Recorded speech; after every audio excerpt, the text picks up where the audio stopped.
but really what brought me, because I quit the field. I was a talk therapist. I didn't like the results I was getting. I was like, what, we're going to talk about this forever? No. And I was mad. I can't even believe I have a whole degree in this. So I kind of stormed off and stomped Wow. off. Um, so, but you know, Good for three you. years You march later, to your own drum. I love it. I do. Crying is one of the best interventions, mental health interventions, and it helps the Mm, brain complete its work. wow. If more of us could cry freely, we would really heal. But you don't want to have to cry yourself through a disorder. Welcome to the Natural Health Matters podcast, where it's all about maximizing your health potential so that you can look and feel your best at any age. I'm your host, David Sandstrom, naturopathic doctor and biblical health coach, and this is episode number 108. Today we have on the show Rachel McLeod. Rachel is a licensed social worker and an emotional wellness coach. She specializes in helping people not just cope, but heal from anxiety, depression, and stress. Rachel, welcome to Natural Health Matters. Thank you. Thank you for having me. It's a pleasure to have you on. I think you're going to have a great message for the audience here. And I really love what you're doing in that you help people not just manage their anxiety and depression, but actually heal from it and live a more whole life as a result. I love the message. So, Rachel, as an introduction, why don't you tell the listening audience, the Natural Nation, what it is that you do now at just a 35,000-foot view so we can get an idea for who you are and what you do. Yeah, I help people do the brain work for resolving symptoms of anxiety, depression, and traumatic stress. And I actually help them make those symptoms stop and go away and really eliminate them from their life. Those symptoms show us exactly where the brain is not able to complete its own natural symptom resolution process. And so I use specific interventions that work with the survival system part of the brain instead of the prefrontal cortex part of the brain, which is what we do in talk therapy with talking and reasoning and understanding. I don't do any of that stuff. I really work with the part of the brain that will stop the healing process or open the healing process up. It's very simple and it's very different. And I help people use interventions like emotional freedom techniques, thought-filled therapy, energy medicine, and EMDR, eye movement desensitization and reprocessing, to manually operate that switch from the survival state back into a regulated symptom processing state. And so I help people's brain do the brain work that the brain has always wanted to be doing, but wasn't able to complete. And so as we can help the brain finally complete that work, the symptoms stop and resolve. And so that's really what I help people do. They come in, they're not sleeping, they're anxious, they've got racing thoughts, they're having panic attacks, they have angry outbursts. They're, anywhere these things are showing up, I really get in there with them, figure out what's going on, like what has not been processed here. And sometimes that's childhood memories. Sometimes that's a limiting belief. Sometimes it's conflict. It's like, I believe this, but I need to do this. And I don't know how to make that work. The brain says, Right. it's like, I have all these two things that don't work together. And so I really help them wherever they're at, get that information through that process, and the brain takes over it from there, and those Yeah. symptoms resolve within minutes. Yeah, that's fantastic. Another question I'd like to ask as an introduction was there an event in your life that led you into this work? A lot of times that's the case with a healthcare practitioner. Is that the case with you? There wasn't really an event. I think myself, like others, I really had an unconscious drive to heal and resolve that was not conscious to me. I came from a family of a lot of trauma, and they really hid that from me. They did not want me affected by it, but I was very affected by it. And I had a lot of things that didn't work in my inner world, and so I wasn't able to really create the emotional and mental wellness that I needed to create. So I was a high performer. I did excellent in school. I was a Division I athlete. I was a top athlete, and What sport did you play? I played volleyball. Oh, that's so cool. One of my Yeah. daughters is really getting into volleyball lately. Yeah. And Oh, so that's I really was cool. doing really great. So nobody really understood that I was dealing with some pretty intense mental health symptoms and mental health Mm. disorders. And so, but when I had my third child, I had three children under three. I could not outperform that. And it really, my mental health issues really just started showing up. And I was diagnosed with obsessive compulsive disorder, and which would only be the tip of the iceberg. I really had complex childhood trauma. And so, um, and generational trauma. And so, but really what brought me, because I quit the field, I was a talk therapist. I didn't like the results I was getting. I was like, what, we're going Mm. to talk about this forever? No. And I was mad. I can't even believe I have a whole degree in this. So I kind of stormed off and stomped Wow. off. Um, so, but you know, Good for three you. years You march to later, your own drum. I love it. I do. 3 years later, I had my most intense non like I looking back, I had other mental health crises, but I cried my way through them. I would just have Mm. these big 6 week crying spells, which I had no idea that crying is one of the best interventions, mental health interventions, and it helps the Mm. brain complete its work. Wow. If more of us could cry freely, we would really heal, but you don't want to have to cry yourself through a disorder, right? And Yeah. so at this time, I could not, I just I just had a crisis. And somebody Mm. handed me a training DVD set for emotional freedom techniques, which was Mm. not talk therapy. And it's this weird tapping thing. So I was like open to it because I'm not doing that talk therapy jazz. You will not see me with them because I'm mad at them. I'm no longer mad at them, but, and I appreciate them, but at that time I was not open. And so I was having racing thoughts in the middle of the night, or right before bedtime, and I couldn't get to sleep. And something said, try that weird thing that you just learned. And so I got it out again, and I was tapping on the points and that they were asking me to tap on, and I started yawning. And so I was like, okay, let me do it out again. And so I tapped through the points again. I fell asleep. I didn't even choose to fall asleep. I just was out. Wow. And I woke up the next morning and I was like, what can I try this on? What else can I use this for? And I just went off. Any symptoms of obsessive compulsive disorder, I would just use this intervention and heal. I really thought it was the intervention that was the big powerful thing. And at that time I was healing, so I really didn't need any deeper understanding. But after I was trained in more interventions, I was like, hold up, why do all of these interventions work? And then after understanding interpersonal neurobiology and how and brain function, I really realized that it's the brain that's doing this. Brains are fully capable of resolving symptoms. And that's really where I got rid of everything, all the talk therapy, all of anything that was coming up, that was outside of helping brains heal. Mm-hmm. And I'm sorry, excuse me. That's all right. I just wanted to point out a couple of things, and that was I have two practitioners that I've had on the show. One was Katie Nall in episode number 28. She does emotional freedom technique. That's a great episode if you want to check that out. And also April Eberling, I had on not too long ago in episode 92. She has a method called Sing Along Switch, which is based in emotional freedom technique as well. It's a very useful way to get over emotional issues, and I recommend the listeners go check those two episodes out. So, but anyway, I interrupted you. Go ahead. No, I think that's wonderful because that's exactly my point, is that we can really help the brain do its healing work with these mind-body interventions, because that survival system is basically standing there trying to figure out if things are dangerous or safe. And when the body's sending all this information up to the front of the brain for processing and information, if that stuff registers as pain, the survival system thinks we're in danger and it will shut down the healing process. And Yeah. so I'm sorry to interrupt, but I really want to just kind of emphasize that point right there. And it's my contention that if you're a regular listener to the show, you know this. If you're a regular listener, you know this. But if you're new to the show, here at Natural Health Matters, we maximize our health potential when we align our lives more fully with God's natural design for spirit, mind, and body.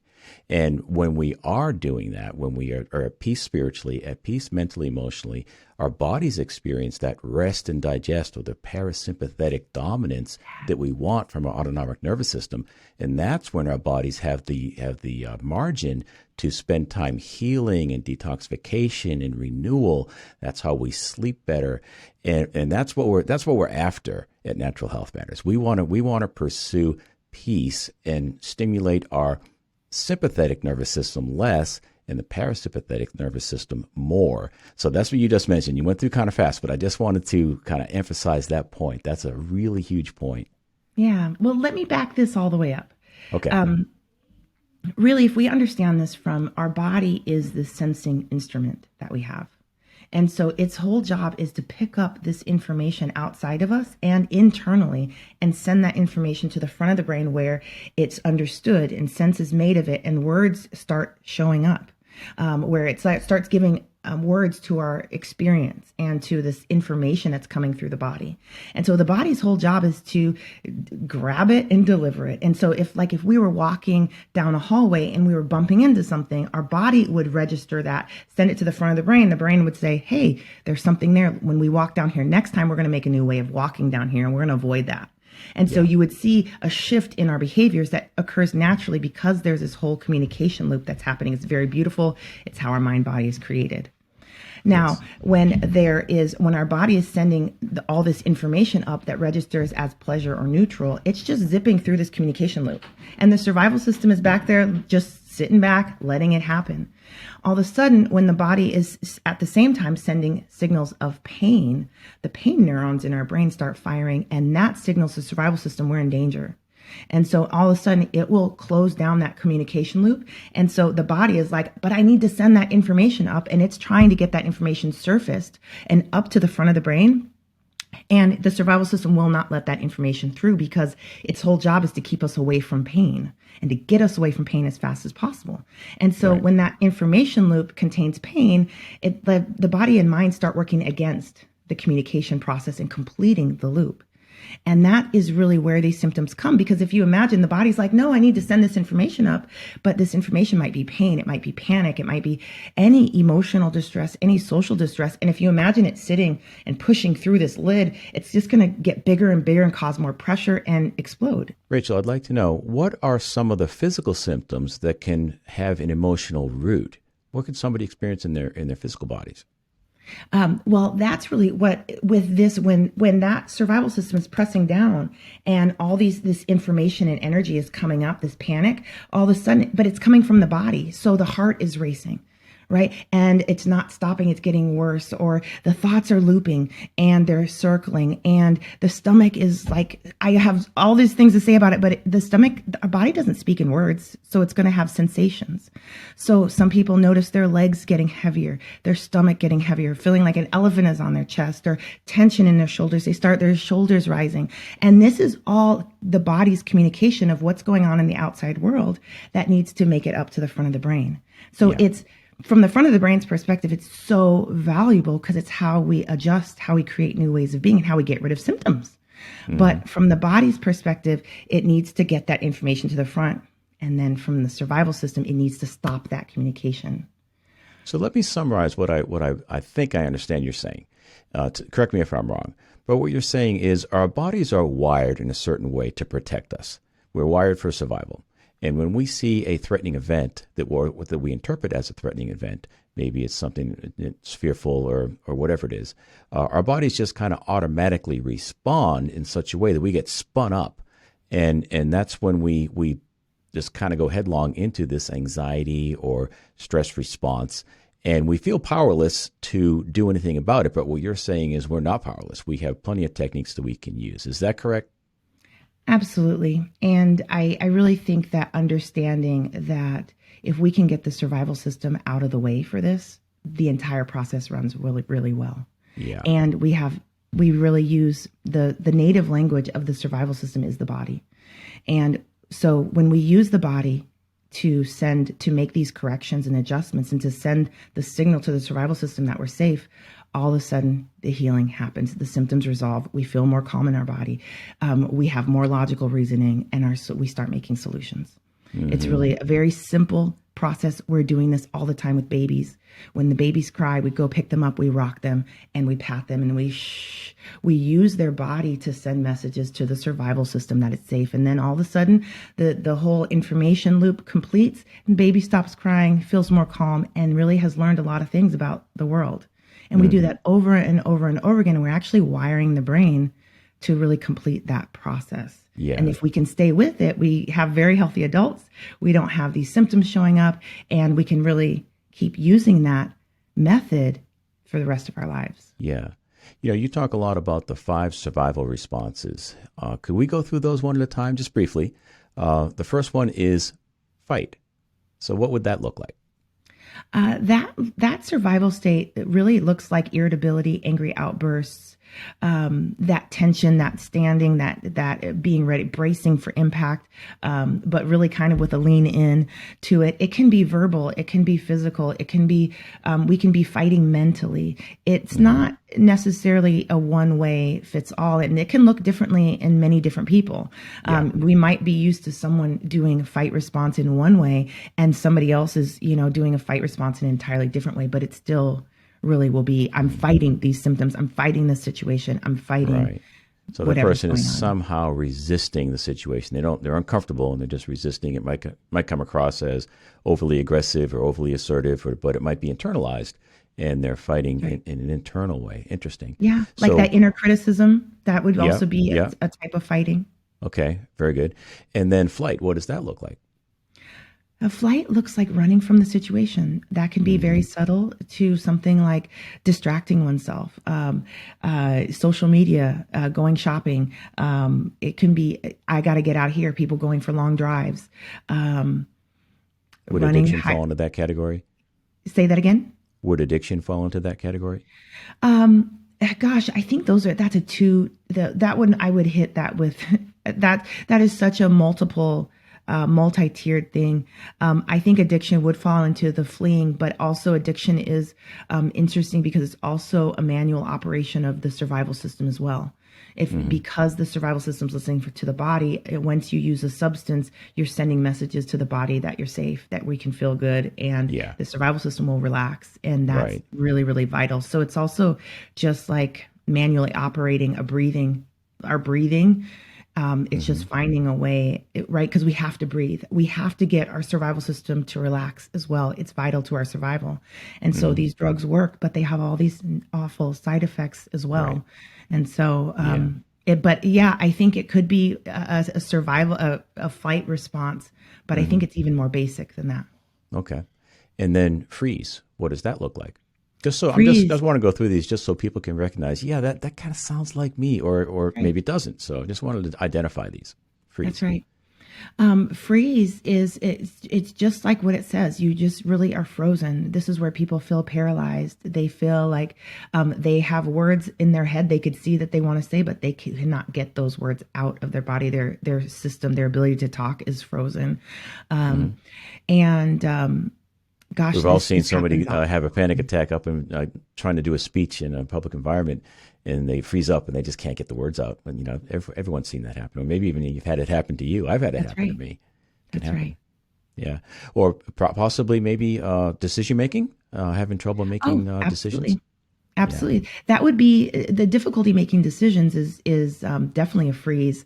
I think that has so much to do with the processing disorder, the inability to process the information the body is sending. And so that's why we want to get that. We want to use interventions right there to get the survival system to open up, let that information through. All of a sudden, all that stuff clears. And then people can make the decisions that they need to make, very educated, wise decisions. I definitely want to get into the interventions. That's going to be exciting. But number 4 is faint. Yeah, faint is, gosh, this is wonderful. I hope everyone is listening up to this one. Faint is really going to sleep. Many people feel like they sleep a lot, they nap a lot. Your brain might actually be shifting you into the survival state of faint, and you are actually going to sleep. Faint can look like that.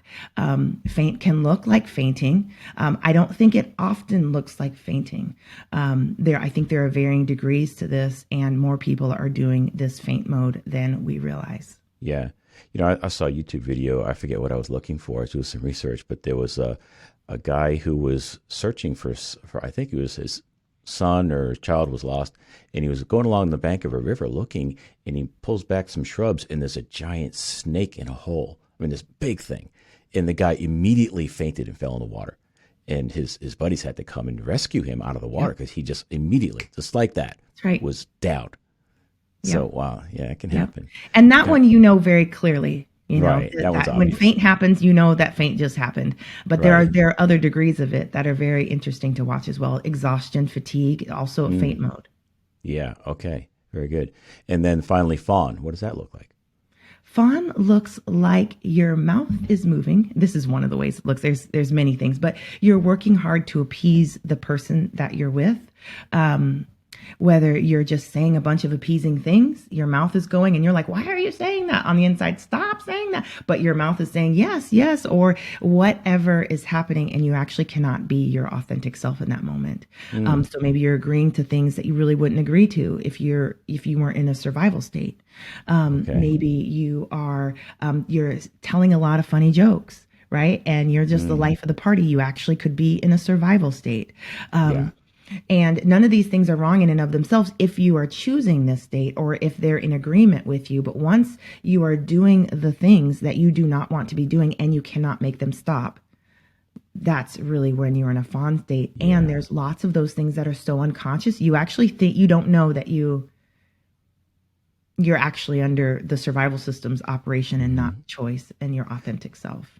Well, from what I know about making changes, is the first step is recognizing that there's something wrong, there's something amiss, right? So if you want to make some positive changes in your life, you first got to say, okay, just because I've been doing this all my life doesn't mean that it's normal, right? Maybe, and that's the way I react to this person, but maybe it's not a positive reaction. So, yeah, it's worth spending some time thinking about these things and saying, do I fit into one of these categories? And I'll bet one time I realized each one of us has fit into one or more of these. So now you said something interesting earlier that you were trained to do talk therapy with your education, but you found it didn't work. So could you talk to us a little bit about that and what you found, what your experience was there? Yeah, I wanted to do some healing in the world. I really wanted I don't want to just say I really wanted quick, fast results, but really that's really what I wanted. I wanted to interact with people in a way that I could see a very quick before and after. Their lives were improved. They walked away with some tangible results. Mm, I didn't go into this field knowing that about myself as clearly as I do now. And when I started having sessions with people and talk therapy sessions using those skills, I did not see any measurable change. And a lot of time they would be frustrated too, weeks later. And they're like, yeah, but what do I do? Yeah, but I'm still having panic attacks. Are you going to help me with this? hmm. I'm trying. This is what they said that would happen at school. Yeah. This is so I'm using these things. And so once I shifted with these methods, in the very first session, we're resolving symptoms. We're walking the brain through its natural healing process with a symptom. And so they can feel the tangible result in their body. They can feel the relaxation. They can feel their thinking center turning on. And I'm watching for their thinking. I want to see the shift between the survival system and I want to see things move into the front of the brain. And we get to watch that over and over and over again within a minute, within 2 minutes of a time frame. And so this way of doing things is much, people are ending insomnia in a week, in a month. They're ending panic attacks. They're reducing their alcohol or substance use within weeks, as opposed to because they now know how to work with their survival system in the way that works more effectively and quickly and also heals them.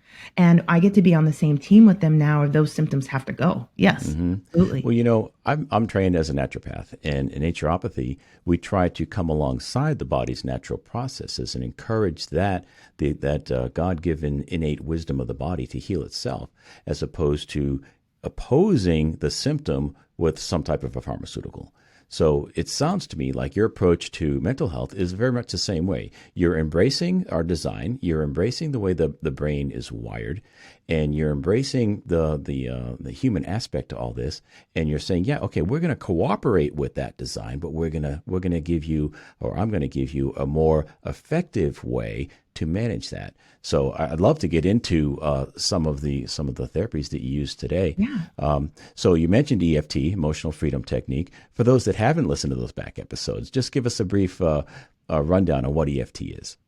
Yeah, EFT is an intervention that uses the body's meridian system. So it's one of the energy communication pathways the body is already using for many, many functions. And so we have people tap on those points, and we can tap on them ourselves. This is an intervention that can be self-applied, which is really powerful. That means you can use it anywhere, anytime. And you tap 3 to 5 times on each of the points. I haven't counted the points exactly, but it seems like there's about 14 points. And you can really use it to go after specific symptoms, like to target things, not just to sit back and just try to make yourself generally feel better, which you can also use it for that. But you can also say, hey, these panic attacks right here. And you can be tapping and using this intervention about those panic attacks right here, and your brain will be able to process and reprocess much of that information about those panic attacks and make them stop. So it's like, it's a really powerful intervention because it's so targeted. It can really, you can aim it up close, or you can aim it back, years back, and it's still going to get the same result. So it is tapping on the body. It's tapping on some points. And would we do a demonstration of that? Do you want Would that to? be fun? Do we have time for that? Yeah, sure. I was going to actually suggest that people go back and watch or listen to episode 28, but that's only an audio episode. So let's go ahead and do a demo. That's great. Okay. Let me guide you through this. I do emotional freedom techniques a little different because when I'm helping people recover from an anxiety, depression, and trauma disorder, there's a lot of work to be done. And I like to layer the work a lot. So I take out, because I like to throw one stone and knock out 3 things at the same time, or 4 or 5 if I can. So you go, girl. I take out the words entirely, unless you're wordy. If you have to run your mouth to heal, then you keep those words in there. Most of us are not. Most of us will use different sensory styles. And so I really want to invite you to use those here. So I'm going to walk you through this. So I want you to think of something in your life right now that, man, if you could resolve that issue right there, it would be awesome. So just bring that to mind, what issue that is. Okay. And once you've got that in mind, I want you I'm going to ask you a question. I just want you to see what comes up and just observe that as well. What's so bad about that for you? Do you want me to say it out loud? You can say it out loud. You can hold it in your mind. That's one of the beauties of this intervention is you don't have to use words. You don't ever have to tell anybody what you're working on. You don't have to talk about your traumas. And you can if you want to. I'll go ahead and I'm a pretty open guy. So the thing that came to mind when you said that is I've been trying to establish a social media presence, but I'm overwhelmed with how complicated it is. There's so many different platforms. There's so many different techniques, and one thing works for one show, and one thing doesn't work for another. So I'm feeling overwhelmed. So that would be my emotion, is overwhelm, and I would love to resolve that. Wonderful. Well, let me ask you, what's so bad about that overwhelm for you? I feel helpless. Yeah. Okay. And so once you have that in mind, so you have yours, and listeners, I hope you're following along. And if you do choose to, please take full responsibility for your wellness. When you feel this helpless sensation, I just want you to also look in your body and see where you also feel that helplessness in your body. Where do you feel that the most in your body as well? I would say in my gut, my stomach. Okay. And we can tune in a little further if we want to. And just what color is that sensation in your gut? I would say black. Yeah. We're just going to bring the survival system, the subconscious mind into play a little bit. And how intense is this helplessness and this black gut sensation for you? On a scale of 1 to 10, I would say it's a 5. Okay. All right. With that in mind, let's go ahead and tap on the side of your hand. And just pay attention to that gut loosely. You really can't mess this intervention up, which is why I like to hand it out first. And then you're going to tap on your eyebrow points. And these points are by your nose at the beginning of your eyebrow hair. Yeah. I'm just going to use one hand. And you can tap with one side of your body. You can tap with both sides of your body. You can alternate, whatever you like. And then tap on the outside of your eye points. This is in the corners. And under your eyes. It's directly under your pupils. Under your nose, above your lip. Under your lip. your collarbones. There's some round collarbone, clavicle bones up in here, about an inch under those. And then under your arm, the under your arm point, which is about 4 inches below your armpit. If you were wearing a bra, it's right in the middle of that bra strap. And then I like to include the liver point. So this is a point on the ribs in front. Like if you were to imagine Okay. where your liver is, Yeah. that point on both sides. Both sides. Gotcha. And then your thumb. If you're going to shake your hand, shake somebody's hand, and your hand was out in front of you, you're going to tap on your thumb closest to your face, Okay. closest to your body by the nail, and then the first finger by the nail, and then the middle finger at the end by the nail, facing the edge facing up, and then Okay. jump to your pinky finger, and then we're going to get that side of your hand point, that fleshy part, and then I like to add in a triple warmer spot. It's a fear point on the body, and it's Okay. on the back of the hand between the ring finger and the pinky finger, Okay. and then the top of the head. Okay. And now I just want you to mentally tune back in to this feeling, this helplessness, and that black sensation in your stomach. And see if it still is intense. Sometimes it goes up, sometimes it goes down, sometimes it stays the same. Feels lighter. I wouldn't say it's dramatic, but it feels lighter. From a 5 to a 3. Yeah. And really, when I like to match people with the right intervention for them. If emotional freedom doesn't get it, I'm moving on. I'm finding a new intervention. Right. Yeah. And I'm going to cycle through them pretty quickly until I've got one or two that work really well. So Yeah. that for me, that too is good enough. I'm like, it's helping your body process that. It worked. A lot of times. Now, one of the things I've done before with EFT is use some type of an affirmation statement. Even though I have this overwhelmed feeling, I feel completely safe, or something along those lines. Do you use those? I don't. No. Because I like to speak in the native language of the parts of the body. I like to really bring in the body into the conversation.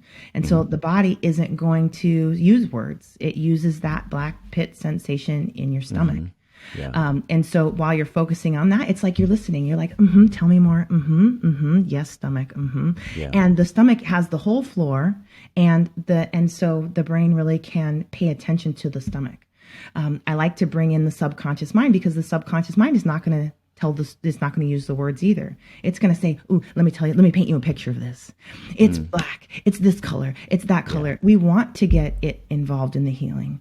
And so I don't find that, I find words are more of a hindrance to the mind-body connection than I want to use. So we want to repair the mind-body connection. So when I have someone connecting to their stomach, we're wiring the brain to start looking into the body at the same time. And so that's really why I use these. I take out the words, but the words are very valuable. I like to follow practitioners that also use words.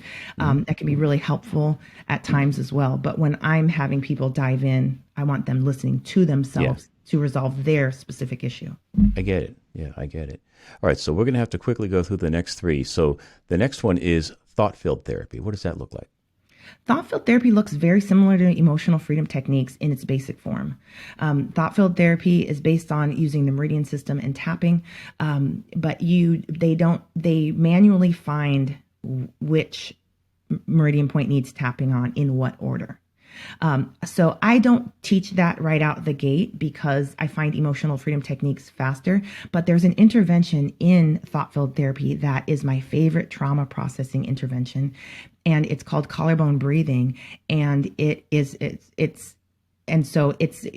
using meridian points, you're using the collarbone points, and you're doing tapping and breathing at the same time. It's pretty complicated, but it is hugely, hugely powerful, especially for somatic distress. And for me, in my practice, it's like this big sledgehammer that if there's a symptom that isn't working, you just go kibosh it with the collarbone breathing one time, and all of a sudden the brain and the body are like, whew, and resolution happens, and it's really very powerful. That's really cool. All right. And then energy medicine. What is that? Homeopathics, or what is that? What does No, that look like? energy medicine was created by Donna Eden, and she has a 4-year training program, and she teaches 9 of the body's energy systems. I got involved with this because I wanted to. I will play all the games with the brain, and I was looking for past life regression work, and she has one of those at the very end. I don't know if there are past lives, but I know that brains. It's like I will tell you this story from 3 lifetimes ago, as opposed to sometimes it can't tell the story from this lifetime. So I was into it for that, but I didn't know that I would be learning more meridian stuff. I didn't know I would be learning how to work with the chakras, the body's electric system, the body's grid system. And there's Tibetan rings. There's just auras. There's so many layers of what she teaches that I've really been blown away. And I was pretty skeptical. But when I go back with my clients and they get results from these, I'm like, well, say no more. I'm here for the results. For me, energy medicine encompasses a lot of different things. And one of the things that comes to mind for me is Bach flower therapy. And there's, Yeah. a doctor by the name of Bach that came up with these flower essences Yeah. that he turned into homeopathics, and they're very good for emotional issues. So I'm a believer in that. So Yeah. it's interesting, but that field covers a lot of It different really does. modalities for It sure. really So does. you'd have to get something that you're comfortable with. And I'm guessing that most of the Christians listening to this program are not going to be exploring past life therapy. Personally, I wouldn't, Right. but energy medicine encompasses a lot of different things. So the fourth one That's is right. It does. yeah, EMDR, eye movement desensitization reprocessing. It's a tough one. It's a tongue twister. So Yeah. what does that look like? That is, we're moving eyes from left to right to left, or in a figure 8 pattern, but we basically want to cross the center line in the brain. But we're using what we think is happening when we're sleeping, that rapid eye movement sleep, where the brain, that's where we believe that the brain is doing its emotional and mental work at night. Okay. And so we will take that in actually while you're awake and make sure that it completes, because at night it's kind of the body's doing it. If it works, great. It's wonderful. If it doesn't work, you wake up in a nightmare. It's like your body's like, I tried, I couldn't complete it. Here we go. So we can take that same thing while you're awake and get your brain to do its healing function on the specific issues that you want resolved. And we can then help the brain complete that process. That's how I would explain it. It's also, you can also use bilateral tapping, bilateral audio music, left and right, left and right. It's the same function we're doing when we take a walk or a run. We're going left, right, left, right. That's why runners talk about that runner high. Their brain is actually, is really, that left, right pattern positions the brain in a very healthy processing state. And so whatever issues are coming up during that time, they are very likely to get fully processed and resolved. The survival system's not really going to jump in and resolve them, even though jump in and shut the healing down, even though you might be processing something very painful. And I've heard a lot of good things about EMDR therapy, but I've never done it. I'm learning more right now from you than I've learned from anybody about this whole idea. And it makes sense that we have, that left, right, the walking, right. the running, the listening. Even without a pair of headphones on, you're still listening in stereo. When you hear a vehicle go by the road, it starts out on one side and it goes That's right. over the other side. So we're constantly being sensitive. Experiencing that in our senses. So it makes sense to me that this could work. So in a clinical environment, when someone's in your office, how do you actually do it? Yeah. So what we have people do is sit down, and in my office I have these buzzies. They do bilateral tapping. So I will have them put them under their legs or hold them in their hands, depending, and we'll start working on a memory, or I'll use it for overall relaxation, stress processing. And I've been using it specifically with people with talking compulsions, where they can't stop talking, and they feel like they have diarrhea of the mouth everywhere. And so I will have them have the buzzies under their legs and just let them run for several sessions. And all of a sudden they'll come back in, they're quiet. They're talking slowly. They're getting to say what they want to say, and we resolve it like that. There's other people that when we go back to do trauma work, I will have them, we will set up the trauma that we decided we want to work on, and then we'll start eye movementing on it. The brain will start by taking it and it'll just start processing through. People will maybe see different scenes in their mind. Maybe they might not notice anything.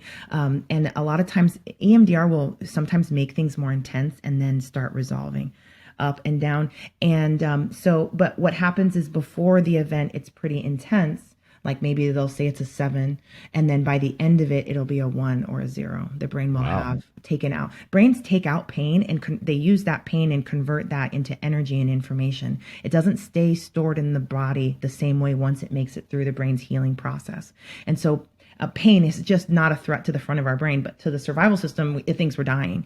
So it really will take these memories, the pain out of the memory, and then it's like the whole memory gets reconfigured and processed and understood and recategorized and reprocessed. And then when it's pulled up again in the future, because the brain is always reaching from the past to understand the future and the present moments, when it's pulled up again, the pain won't be in there, and it'll actually, that memory will be used to help us instead of harm us.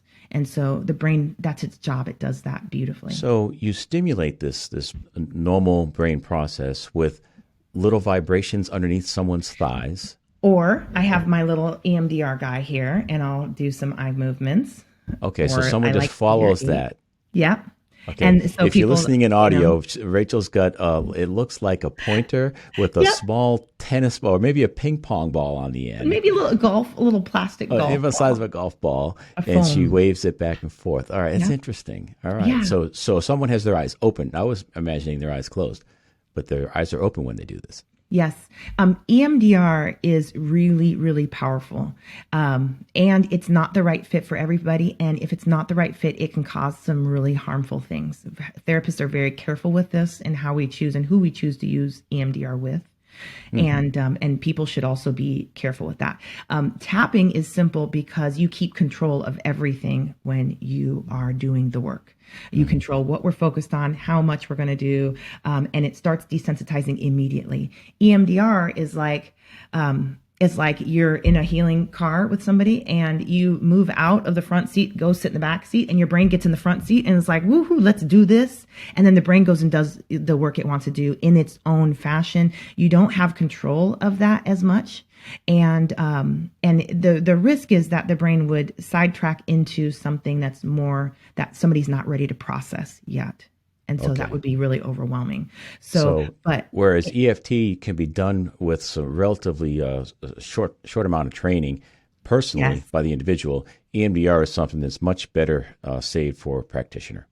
Well, I teach people to use EMDR. I teach people to use some passive methods.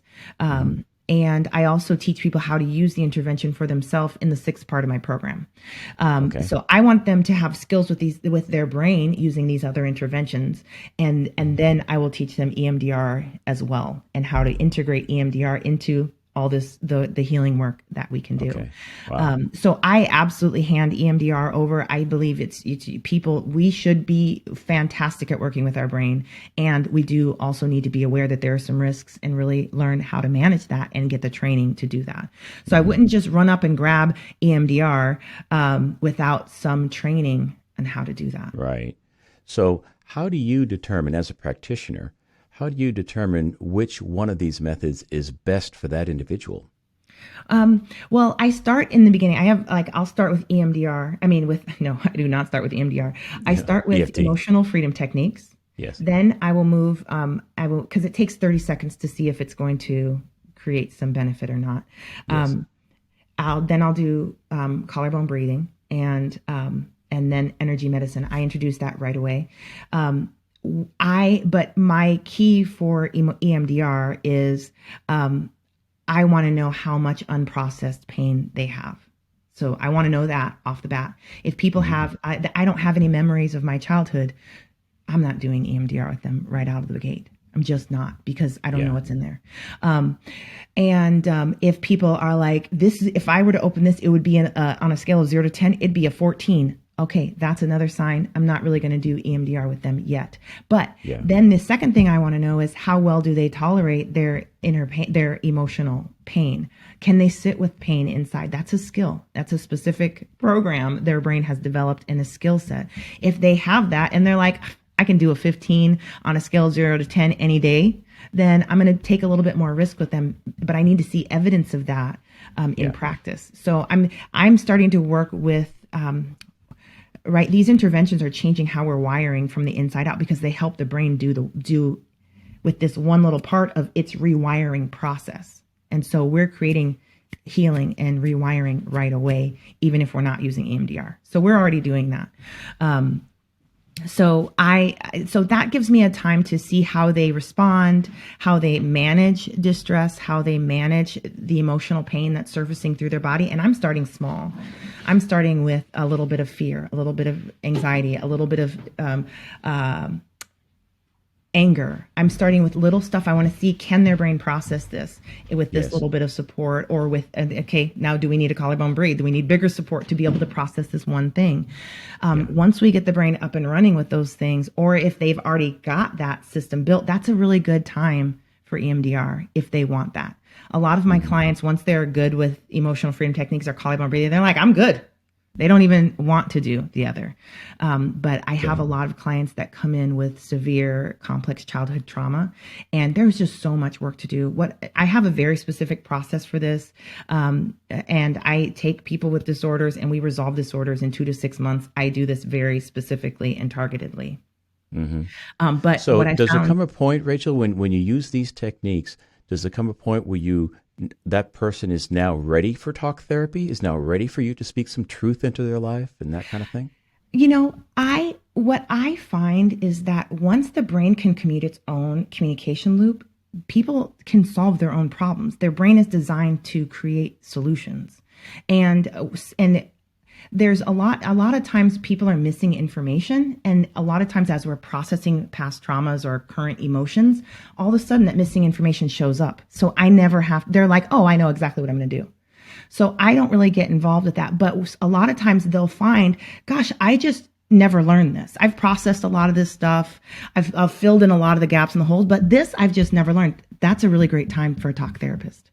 They have all these skills. That's really a great time to find an expert in whatever area that one is looking for, right? Like, to use your example, right? You've got all this overwhelm going on because you have to choose this stuff. You're missing some information. You're having to gather information. You're processing this thing out of your stomach and you're starting to feel really calm about it. And you're very clear. And you're like, you know what? I just don't know how to do this. And it would take me this amount of time. Very logical. So I'm going to hire somebody, or I'm going to take this Saturday and I'm going to set my day up and I'm going to go through each one of the pieces. And you'd be free to do that. And then we would actually see you do it. Right now, you might not do it because it's so much emotional overwhelm. You're not through that process yet. There's still a lot of feedback your body is trying to give you about this information search. Right. And so as you get that process, the emotional overwhelm will resolve as well. And you'll be very clear and you'll say, well, I got to tell you, since we did the tapping session, if I would have heard you say, well, why don't you just hire somebody? Or, maybe you should set a Saturday aside. That would have made me feel more overwhelmed. But since we did the tapping, I got to say, I was much more open to hearing you suggest that because that level was turned down a little bit. The volume was turned down a little bit. And these emotions are not here to be pressed down. They're here to be processed through. They're part, we want to be a holistic human, which means we want to include this emotional information, this information from our reporting system through, and we don't always know what it means, but that's why the front of the brain is the decoder and the translator, and it starts to make sense for us in a way that we can understand and receive and get real clear about. And it uses all this emotion to do that. So the emotional integration is huge for this stuff. And then the doors open all of a sudden. I'm not a counselor. I don't give people counseling. I don't give them advice about what they should do about this or that or this or that. Like, you should get a professional for that. I could blow up your marriage. I don't know. I'm trained in brain function, Okay. I So, get it. so Stay in I'm your here to make lane. sure I'm staying in my lane. But I also find that people don't have problems with their problems. They have problems with how they feel about their problems. So once we shift the feeling about them, all of a sudden the doors to their next steps become open Wow. and available, I and love they're that. moving down them. I got to repeat that. People don't have problems with their problems. They have a problem with how they feel about their That's right. problems. That's deep. It That's really brain is. function. Yeah. That survival system senses emotional, social, relational pain. And all of a sudden, it's like, we're going to die. That's an inaccurate response, right? But your survival system and your body have to figure that out. And they have a specific way to do that. And that is through this communication loop. If they can't complete their communication loop, they will never figure out that it's an inaccurate response. And so then you're going to have to say, hey, it's an inaccurate response, and argue with them. And they're like, I don't believe you, because Yeah. they didn't complete their process for understanding and working through So I'm that going to try issue. to summarize here. So let's hope I can do this. You're probably going to have to fill in a few gaps, but I'm not feeling good. I'm feeling nervous, anxious. My palms are getting sweaty. My Yep. heart is palpitating. I'm having trouble concentrating. Maybe I'm having trouble going to sleep. Those are all signals that my body is trying to tell me, hey, there's something that we need to address. Would you please help us here? I'm trying to talk Yes. to you. Yeah. Yes. And then what you do is you come along and you say, okay, let's bridge that gap. That's right. Let's make that connection. And now I'm going to give you the tools to help you resolve that issue that your body is telling you about. Yes.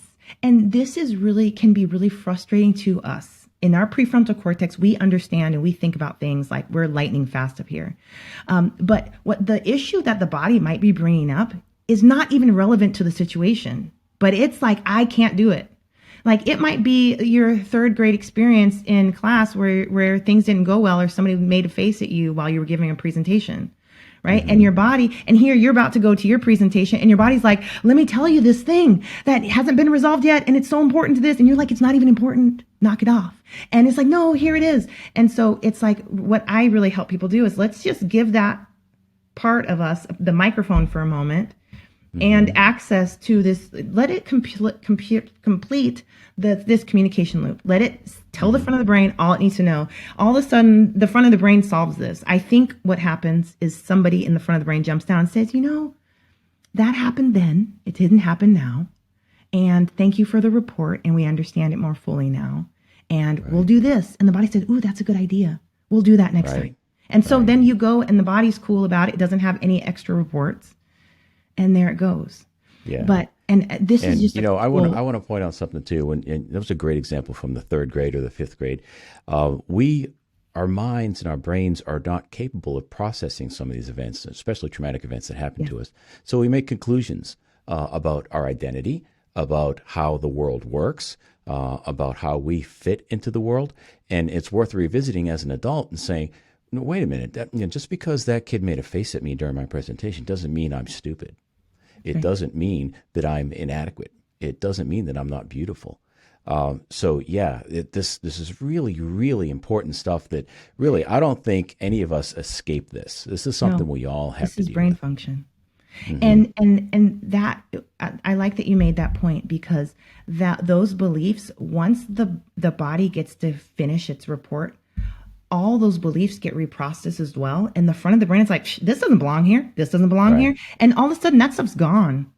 Yeah. And you go back in there, and people are surprised. They're like, I feel like $1 million. I did great. Yeah. I rocked that. Yeah. And it's because the body has its own wisdom. Like you said before, it's not, it might feel childish. It might feel old. It might feel immature. But every piece of information is relevant and important. And this is a little brain function fact that also supports what you just shared. There's stuff in childhood that can't make it past the survival system, that doesn't get processed, that doesn't get to end and resolve itself and get processed. And so there's a part of the brain that, if it were to make it past the survival system, all of a sudden it goes through the part of the brain where it gets a timestamp. And now the brain finally understands that it happened in 2002.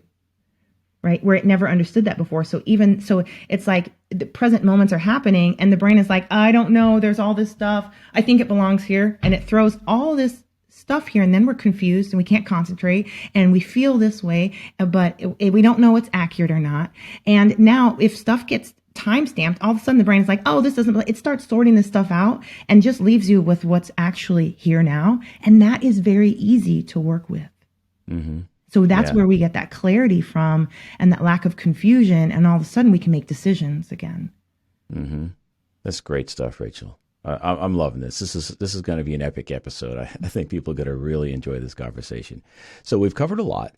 So could you leave the listeners, the Natural Nation, with some low-hanging fruit? What can we do if we say, yeah, she's really speaking my language. This is me.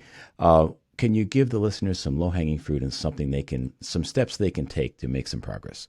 Yeah, I would say grab an intervention. You will be surprised with zero skill what your brain can resolve when it gets the support exactly in its process where it needs it, at that survival system. And you will see that even some of these massive symptoms were actually low-hanging fruit. They will actually resolve. You will use these interventions and your brain will be like, oh, I know what to do with this. Oh, I know what to do instead of panicking. All of a sudden your brain will sort itself out, become accurate and function really, really well and show up and do for you what you know it could be doing. That's great. One other thing I want to say to the listeners is if you are listening in the audio version, there is a video version. Go to the website, davidsandstrom.com. I'm not sure what episode number this is going to be just yet, but you'll be able to find it with the latest episodes there. And you'll be able to actually visualize the tapping session that Rachel and I went through. Rachel, this has been a great conversation. We could talk all afternoon, but we got to wrap things up. If someone would like to get a hold of you, what's the best way to do that? The best way to do that is on my website, rachelmcleod.com. And my name is spelled like Rochelle. I'm sure you'll have a clickable link. But yes. That's my website is RACHELLEMCCLOUD.com. And there's tons of information. You can see the healing opportunities I offer. My curriculum for resolving disorders is on there and available. I have workshops. I have an intensive coaching program. I am, and I talk about these issues to minutia on my website.